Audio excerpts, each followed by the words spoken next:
I hadn't seen any of the previous Omen movies, so I was like, well, it's okay to go into this one because it's the first Omen. Hello, Adam Ryan Donato. Hello, welcome back to another hard review, and of course I am here today to talk about the first Omen. Now this is, I think, the 5th film in the franchise. I think there's 4 of the originals, and then there's a remake in the early 2000s, and then there's this one. My point is, I don't know anything about it. I don't know what these movies are about. I barely knew they were about possessions. So if you are looking for a perspective from an actual fan who's really poured themselves into this franchise, this is not it. This is an ignorant, like, yeah, I just, horror movie, cool. Flip it on. Now, I will say it is one I wish I would have flipped on a streaming service instead of seeing this in a theater, because what a snooze. I'm already not a huge fan of Exorcist-type movies. This movie felt as derivative as it could possibly be, which is crazy, because I haven't seen the original movies. So it's like, so if this feels repetitive compared to other stuff that's just been coming out lately, then oh my god, how repetitive is it compared to the original movies? Because the plot of this movie reminded me a lot of Immaculate, which is a movie that I truly enjoyed. Like, it's in my top 5 movies of the year so far. It's not a great year, but still, really good movie. Once we get to a certain point in that movie, I'm like, okay, I know what's gonna happen. Oh, based on the title, and because I knew nothing going into that movie too. I was completely blind. So I was like, oh, I know exactly what's gonna happen, but it was the execution of it, it was the tone, it was the self-awareness, all things that the first Omen did not have. The scares in this movie were lackluster, to say the least. A lot of like predictable jump scares. Like there was one specifically where there was like, she hung up her coat and it looked like a person was standing, like the shadow of a person was standing there because of the coat, and I'm like, oh, that's gonna be a jump scare. So I literally was just staring at it because it was off to the side and like over to the left in the background. I was like, yep, that's where the scare is gonna be. And of course that's where the scare was. Baby's first horror movie, right? It is crazy watching a movie like this that's supposed to be like a franchise member berries type thing, and when those moments happen, it's just like, oh, okay. Because like at the end of this movie they reference a character from the originals. I think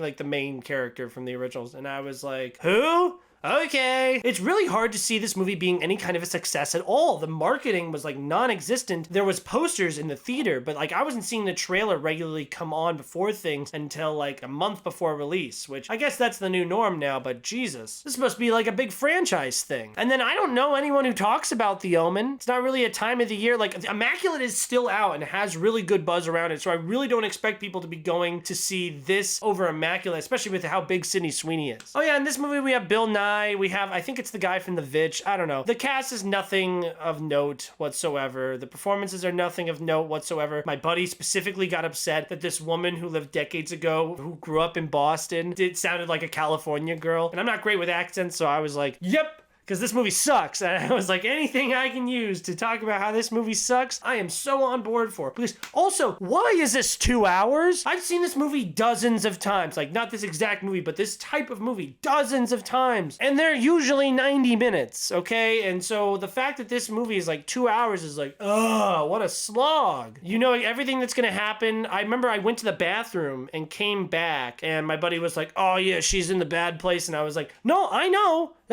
exactly what's happening. I specifically went to the bathroom because I was like, yep, so this is going to be the scene where this happens and whatsoever. And also I felt like the ending was a little bit like, the ending of Immaculate, there's a moment where I'm like, I'm on the edge of my seat for Immaculate. And then for this, I was just like, oh, that's it? You kind of like blew your load a little too early and a little too weakly, if you ask me. This movie sucks. Don't go see it if you're a fan of the original. Tell me about it. Tell me why I should watch the original, because, hey, maybe it's good. I mean, there's a reason why they made this, right? I'm going with a 1 out of 5. I was at a 2 out of 5, but by the end, I was just pissed, so I gave it a 1. Fuck this movie. If you want to see a movie like this, go see Immaculate. It's much, much, much better. Thank you guys so much for watching this review. Like, comment, subscribe, and tell me what your favorite Omen movie is. I don't know any movies with the word Omen in it that I've seen, ever. Maybe.